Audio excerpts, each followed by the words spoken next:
Formula One is facing its first showdown over the new 2026 rules. A controversy has blown up over a potential engine loophole that could hand those doing it a major advantage. Just weeks before the new F1 cars hit the track for the first time, it has emerged that at least two manufacturers may be exploiting a grey area in the rules that could help them eke out a power boost. High-level sources have indicated to the race that the issue revolves around a clever way to deliver a higher compression ratio limit than what has been theoretically imposed with the 2026 regulations. While no competitors have been formally identified yet, sources suggest that Mercedes and Red Bull are the manufacturers in the spotlight of the other engine makers. Mercedes is supplying power units to its own work squad, as well as McLaren, Alpine and Williams, while Red Bull is providing engines to itself and Racing Bulls. So this could be potentially terrible news for any team not supplied by either of those manufacturers.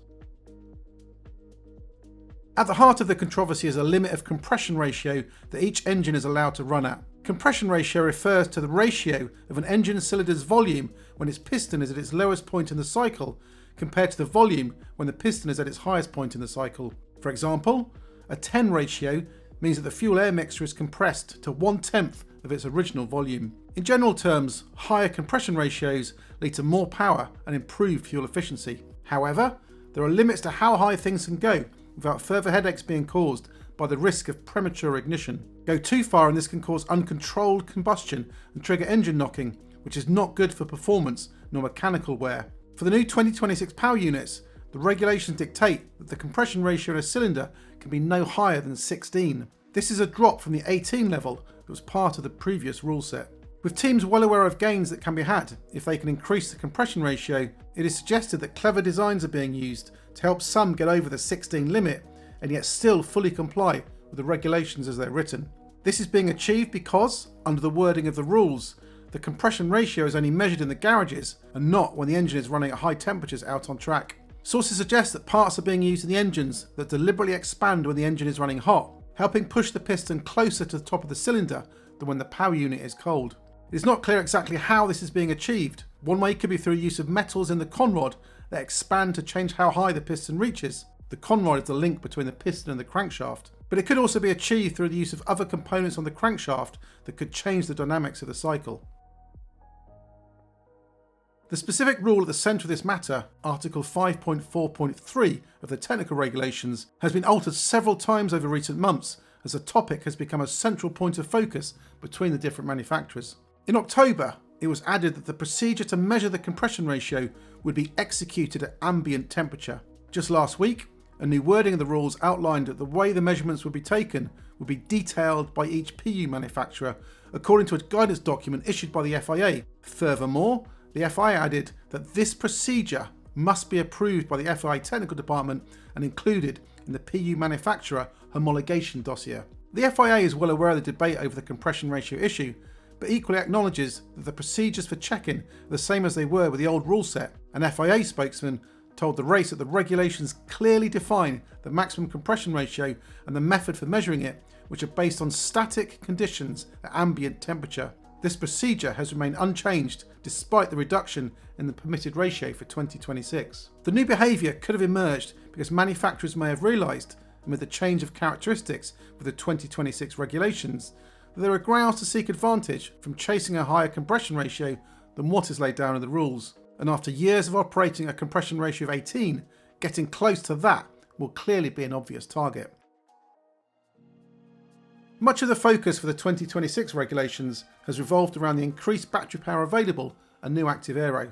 However, there is a widespread acceptance that the performance of the internal combustion engine could play a really big part in defining the grid, especially early in the rule cycle. So if some manufacturers have found a way to deliver a power boost that could be worth a couple of tenths of a second, then this could make a big difference. If it is that Mercedes and Red Bull are the only manufacturers that have cottoned on to this trick, then this will impact a number of teams. Mercedes is F1's biggest supplier of engines. It not only provides its own work squad, but it also supplies customer units to world champion McLaren, plus Alpine and Williams. Red Bull Powertrains is a new venture for this year, and the Ford-supported project is supplying engines to both Red Bull Racing and sister team Racing Bulls. So any advantage that these two manufacturers may have from the clever trick could help the 6 teams involved hold a major advantage over those squads that do not have it.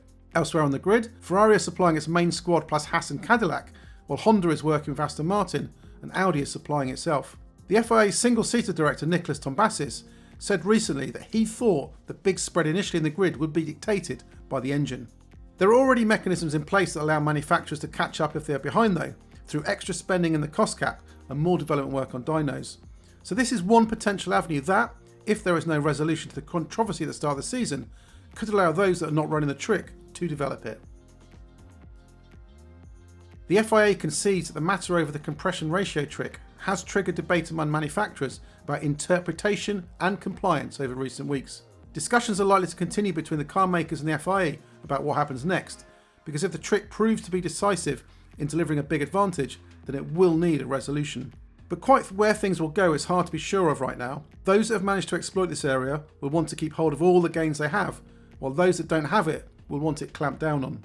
The FIA will want to find a way that appeases everybody, but that may not be so easy if the tactic proves to be a game changer. Should the current situation prove unsatisfactory for those that aren't exploiting the trick, then there are two options as a way forward. The first is to lobby the FIA to come down harder and ensure that the 16 compression ratio limit is adhered to at all times, and not just when measured at ambient temperature.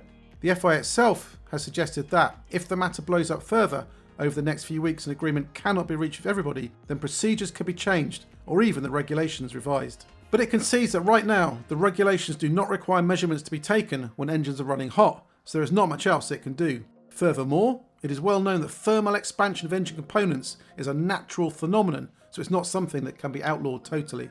But changing anything so soon before the cars start running, with designs already locked down for the 26th season, is not simple. Any alteration to the measurement procedures or different regulations could force manufacturers to revamp their designs, which could be expensive, complicated, and may take a while to prove out in terms of reliability. But there's another option on the table if some car makers are not happy with things, and that could be to launch a protest at the season opening Australian Grand Prix. Competitors have the right to lodge a complaint against any other competitor that they believe is operating outside of the regulations. And although the designs comply with the fuel compression demand of hitting the 16 limit when measured at the necessary ambient temperatures, the fact that there is a debate over what happens when things are running out on track could be central to any legal argument here. Article 1.5 of F1's technical regulations demands that Formula 1 cars must comply with these regulations in their entirety at all times during a competition. This could form the basis of a complaint from those who will claim that some are not complying with the 16 limit throughout. Another route could also be giving those manufacturers doing it a grace period to exploit it before changes have to be made for 2027. Article 1.6 relates to new systems, procedures or technologies that are not covered by the technical regulations but are deemed permissible. The rules dictate this will only be admitted until the end of the championship during which they are introduced, and their continued eligibility will be judged by a meeting of the F1 Commission. If the F1 Commission deems that there is no added value to F1 in general from what is happening, then it can get banned. The fight between teams in 2026 has got spicy even before a wheel has turned in anger.